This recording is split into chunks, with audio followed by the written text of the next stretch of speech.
The state of mental clarity in later years often feels like a rare gift reserved for the lucky few who possess superior genetics. Society frequently reinforces the damaging narrative that cognitive decline is an inevitable shadow of aging, and that the only way to combat it is through grueling, joyless exercises that feel like punishment. This widespread misconception creates a psychological barrier where the individual views brain health maintenance as a burden rather than a source of vitality. By shifting the internal narrative through the lens of disciplined self-mastery, specifically drawing from the philosophies of Heng, one can transform these protective routines into a source of profound satisfaction. This approach does not rely on brute force, but on aligning the mind's natural reward systems with habits that preserve memory and cognitive function. The architecture of voluntary discipline, the human brain, is designed to seek efficiency and conserve energy, which often manifests as a resistance to forming new, rigorous habits after the age of 50. Neurobiologically, this resistance is not a sign of weakness, but a protective mechanism rooted in the basal ganglia, the ancient part of the brain responsible for habit formation. When an individual attempts to introduce a complex new routine to protect memory, such as learning a language or practicing complex coordination exercises, the brain initially perceives this as a stressor. The key to overcoming this biological friction lies in reframing the concept of discipline. Heng often emphasizes that obstacles are not external blocks, but internal gates that must be understood to be opened. When the individual stops viewing the routine as a chore and starts viewing it as a ritual of self-respect, the dopamine reward pathways shift. Instead of craving the immediate comfort of inactivity, the brain begins to anticipate the subtle, enduring satisfaction that comes from completing a difficult task. This cognitive reframing relies heavily on the mechanism of synaptic plasticity, which remains active well into the later stages of life. Every time an individual engages in a deliberate, repetitive action with focused intent, neurons fire in a specific pattern that strengthens the connections between them. Over time, what required immense willpower becomes a seamless automatic process, much like the flow state described in martial arts traditions. The hippocampus, the region most critical for memory consolidation, is particularly sensitive to these repetitive, meaningful behaviors.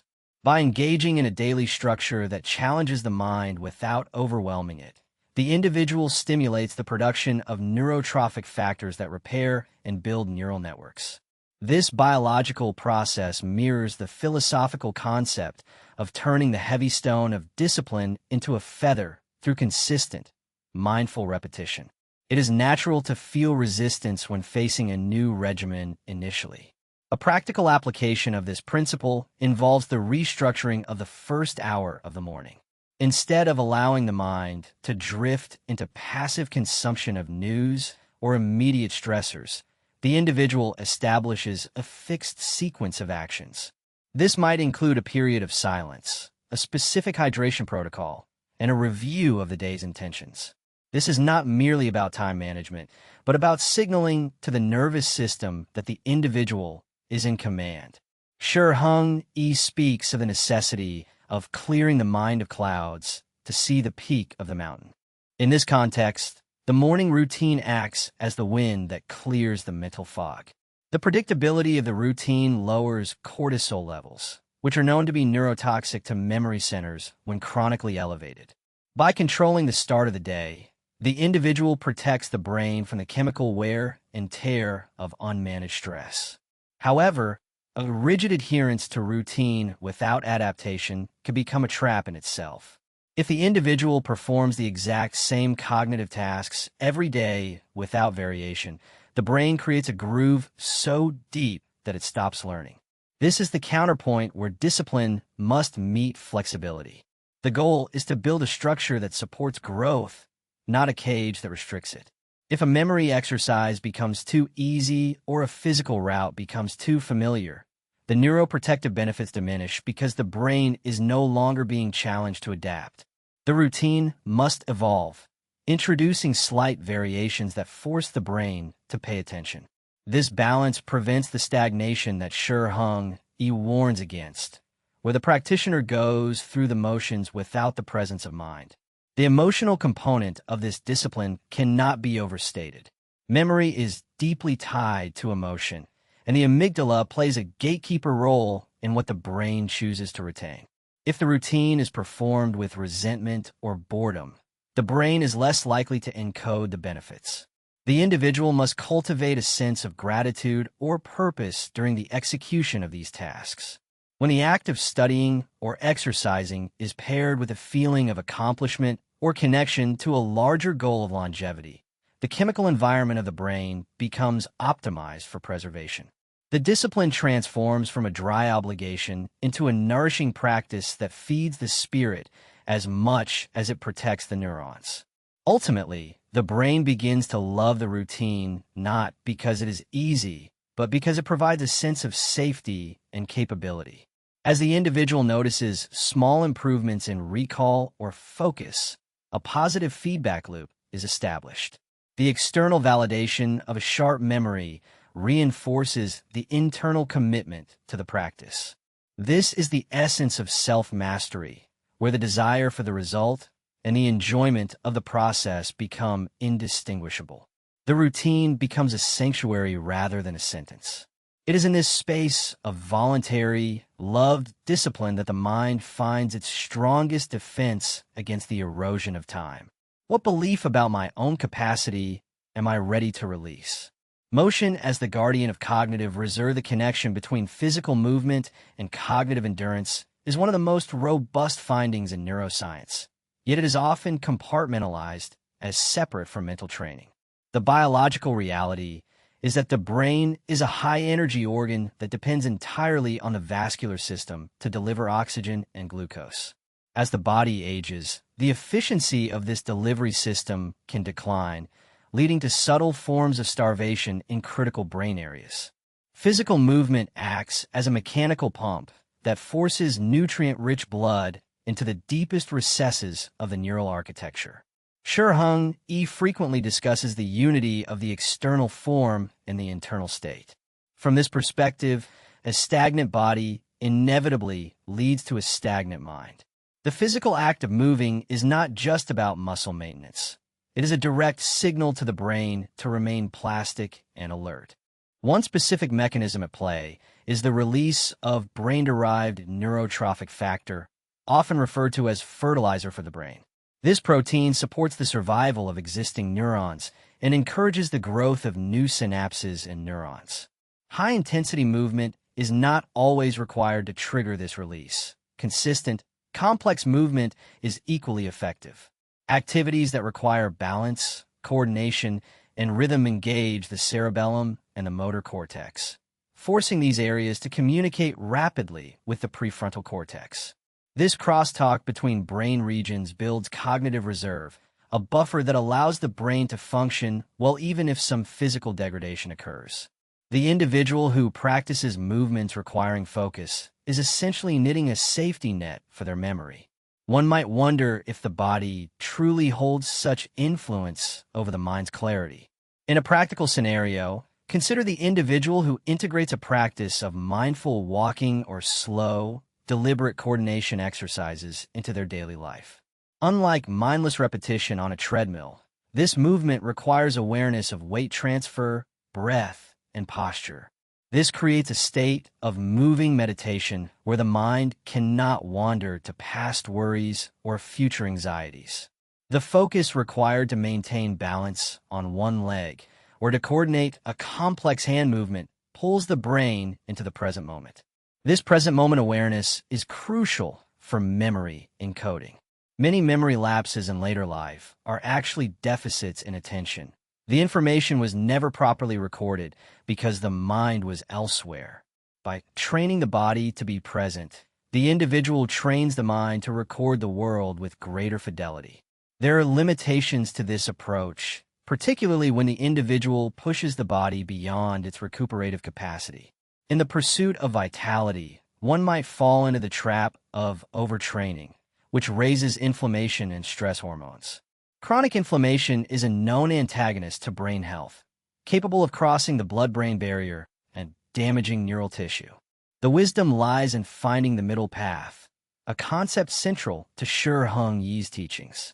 The movement must be vigorous enough to stimulate change, but gentle enough to allow for restoration.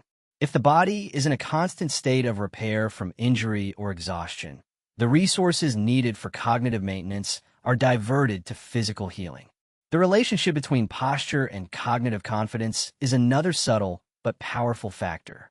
An upright, open posture affects hormonal balance, specifically increasing testosterone and decreasing cortisol, regardless of gender.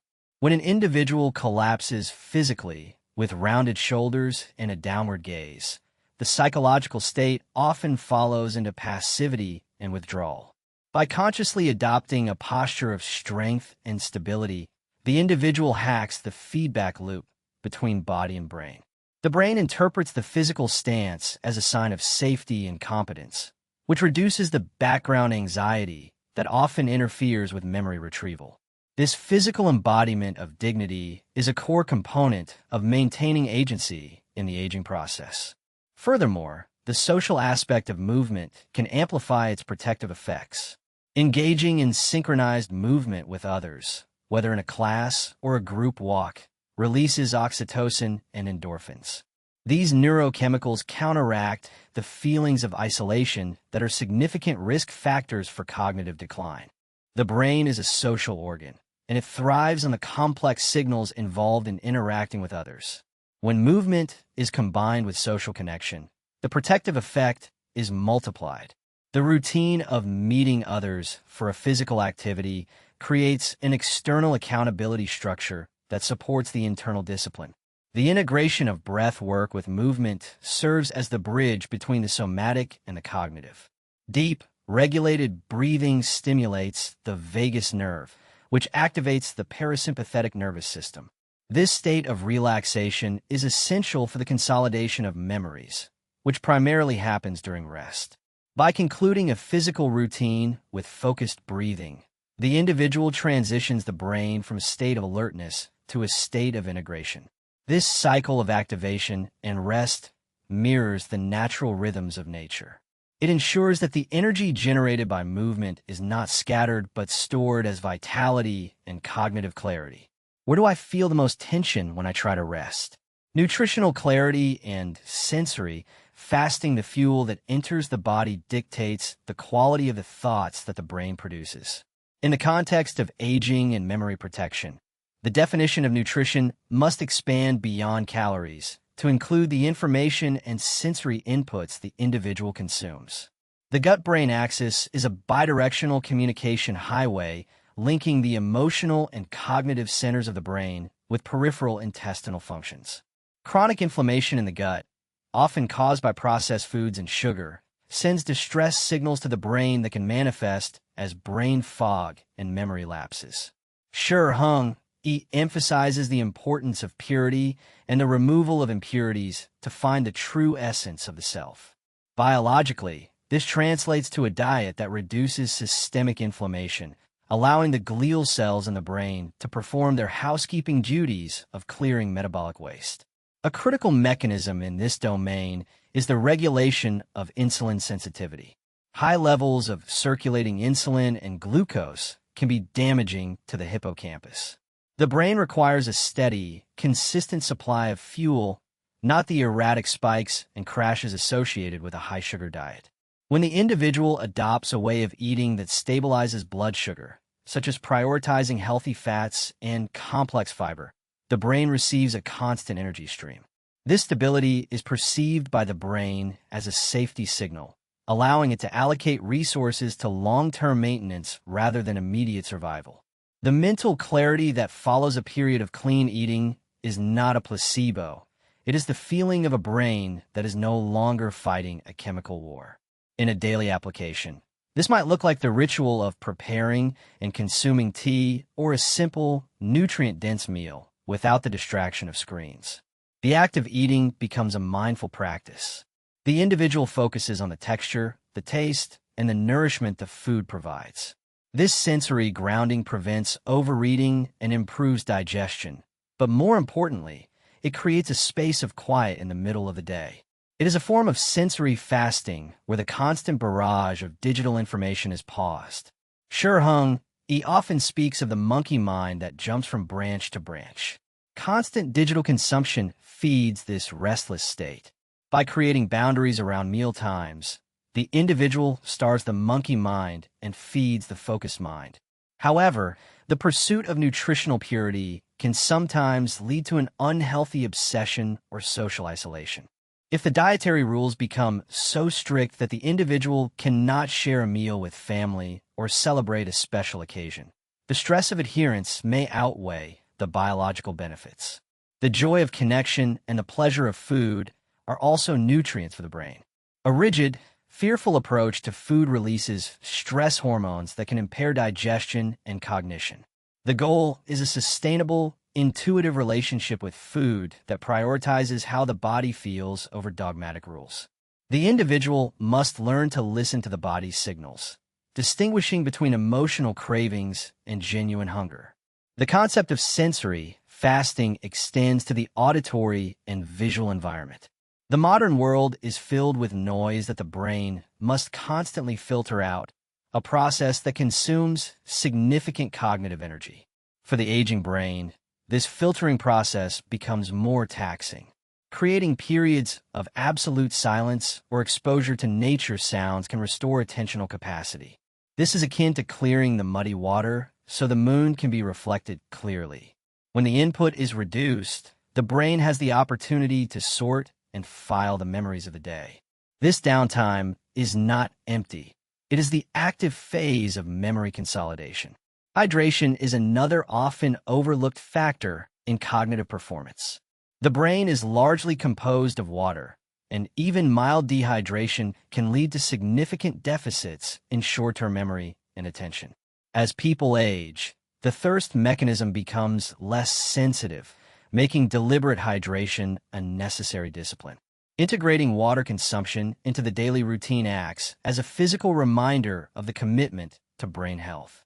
It is a simple, tangible action that reinforces the larger intention. The clarity of the fluid mirrors the desired clarity of the mind. Finally, the timing of intake plays a role in the quality of sleep, which is the ultimate memory protector. Eating late at night forces the body to focus on digestion rather than the glymphatic process that cleans the brain of toxins during sleep. By establishing a cutoff time for food, the individual aligns their biological clock with the natural rhythms of day and night. This discipline requires saying no to late-night cravings, a practice of self-denial that strengthens the will. The reward is a morning of sharpness and vigor. The cycle of clean input, mindful consumption, and timed abstinence creates a physiological environment where memory can thrive. What am I consuming that leaves me feeling heavy or clouded? The sustained practice of mental vitality, the journey to protect memory and trick the brain into loving routine, is ultimately a process of integrating the fragmented parts of the self into a cohesive whole. It brings together the biological necessity of synaptic plasticity with the philosophical imperative of self-mastery. The routines discussed are not separate tasks to be checked off a list. They're the threads that weave the fabric of a resilient life. When the individual stops fighting against the structure and accepts it as the framework for freedom, the struggle dissipates. Heng teaches that the path is not about adding more, but about peeling away the layers that obscure the true self. In this context, the routines peel away the layers of lethargy, distraction, and inflammation that cloud the memory. The transformation occurs when the individual realizes that the effort itself is the reward. The clarity experienced after a cold shower, the calm after a meditation session, and the stability felt after a balanced meal become the new baseline for happiness. The brain, ever adaptable, recalibrates its dopamine receptors to value these subtle, sustainable pleasures over the cheap, high-intensity hits of the past. This is the ultimate hack, changing what the brain defines as pleasure. It is a move from the pleasure of consumption to the pleasure of being. The fear of aging is replaced by a curiosity about the depth of one's own potential. This sustained practice builds a reservoir of vitality that serves the individual well beyond the realm of memory. It fosters a sense of agency and dignity that commands respect. The senior years are redefined not as a time of winding down, but as a time of deepening wisdom and refining the vessel. The memory is protected not just for the sake of remembering the past, but for the capacity to fully engage with the present and the future. The disciplined life becomes a life of abundance, where every morning is an opportunity to practice the art of living well. The promise of this path is that the mind remains a sharp, polished tool capable of cutting through confusion. The habits that once seemed daunting become the non-negotiable pillars of existence. They are the armor and the weapon against the entropy of time. By harmonizing the body's movement, the mind's focus, and the spirit's intention, the individual creates a state of eternal spring within. The external seasons may change and the body may age, but the clarity of the mind remains a steady light. The routine is no longer a trick. It is the truth of how the individual chooses to live. What is the one small promise I will keep to myself tomorrow?